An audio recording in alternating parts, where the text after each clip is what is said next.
tema para que entendáis la diferencia entre lo que es dispersión y vicarianza. Vicarianza viene de vicario, o sea, representante de una especie en otro lado, ¿no? La dispersión sería, imaginaros una población en el que aparece, el que hay una barrera, la especie mediante dispersión la cruza y a lo largo del tiempo, debido a la existencia de esta barrera, las dos poblaciones, van evolucionando y van divergiendo hasta ser especies distintas. En el caso de la vicarianza sería, imaginaros una población ancestral en el que, y en medio de su área de distribución, aparece una barrera que no pueden franquear los ejemplares y acaban divergiendo las dos poblaciones en dos especies. Estas serían en síntesis los dos puntos de vista, ¿no? Si ahora nos vamos ¿cómo podemos saber si realmente ha habido, por qué la vicarianza puede tener su parte de razón? Si nos vamos a la historia de la Tierra y cómo han evolucionado las placas, la Tierra, pensemos que tiene muchos millones de años. Entonces, la distribución de los continentes, desde el Pérmico, pasando por el Triásico, vemos cómo de un continente del Pangea fueron, separándose todos los continentes, primero Gondwana, la Eurasia, etcétera, fueron separándose hasta ir formando. Aquí empezamos a aparecer nosotros, cuando el mar de Tetis empieza a formarse, aquí, y hasta tener la distribución actual. Claro, hay que pensar que en todos estos continentes, obviamente, había especies que han ido tanto en tierra como en mar. Lo que defendía Croizat es que muchas de las especies que hoy tenemos en nuestros mares o en nuestros continentes se originaron de linajes que tenían una distribución geográfica distinta, porque la distribución de los continentes obviamente era muy diferente, ¿no?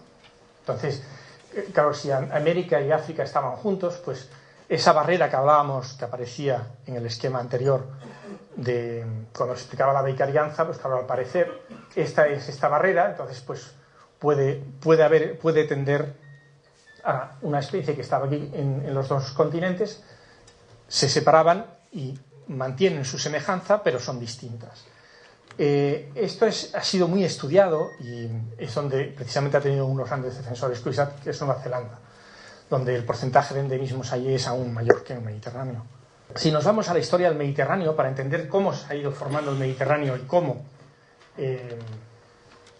esta riqueza de la que hablábamos antes podía haberse originado, el Mediterráneo durante el Terciario, hace unos 70 millones de años, ya estaba Tetis, pero ya empiezan a aparecer toda una serie de mares que empiezan a tener sus hábitats distintos, etc.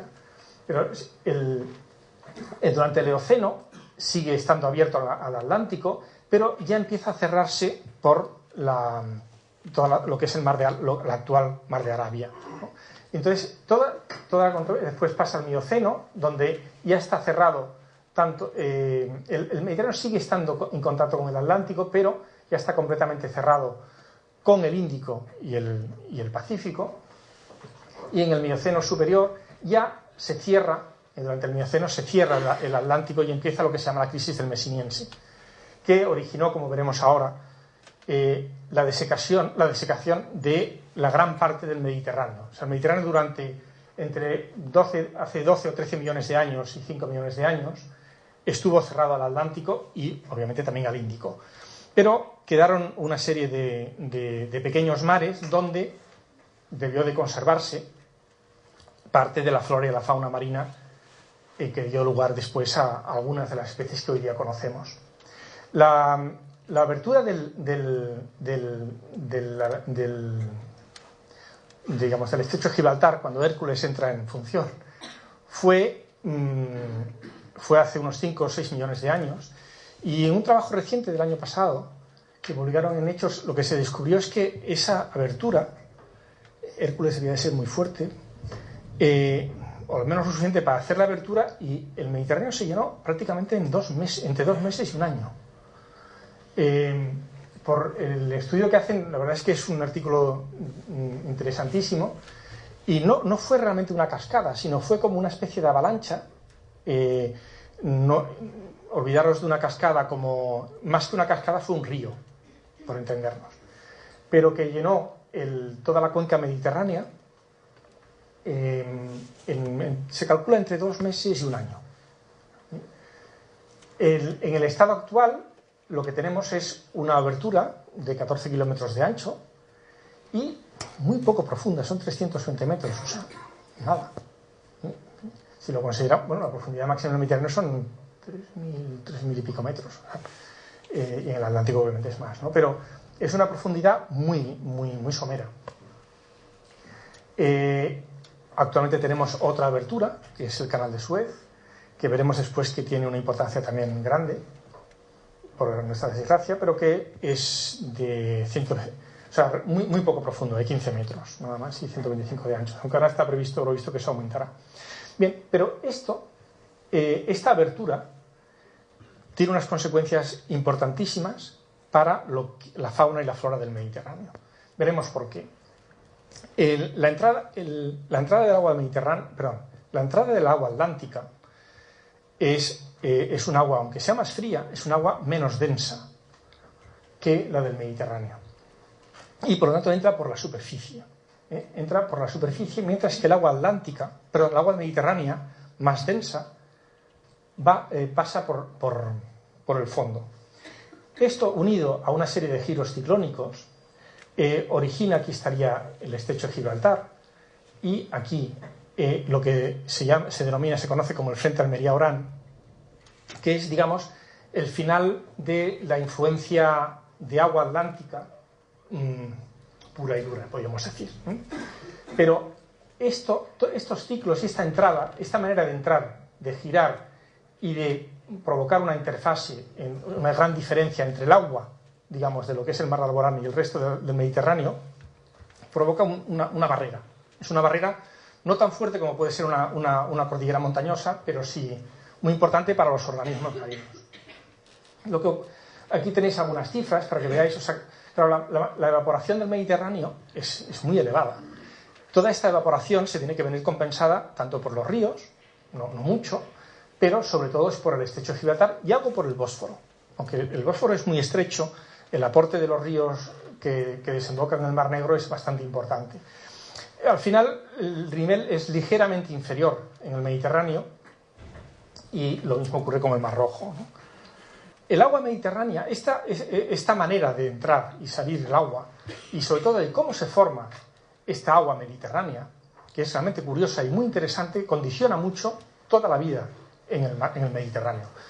O sea, vosotros pensáis que cuando uno que el agua irá descendiendo de temperatura a medida que vamos hacia el fondo. Sí, eso es verdad, pero en el Atlántico o en otros océanos. En el Mediterráneo no.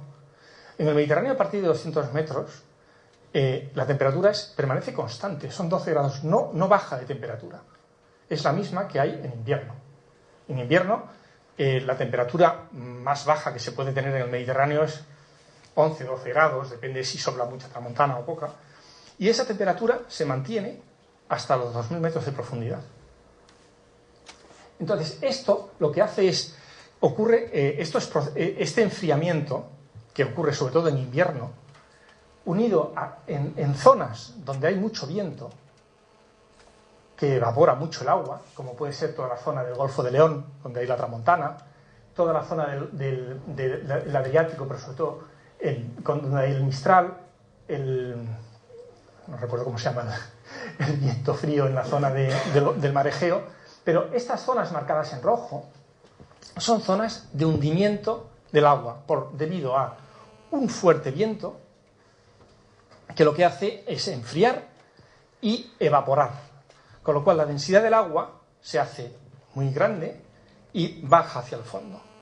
En ese proceso de bajada hacia el fondo tiene una importancia enorme, porque hay un efecto de cascada.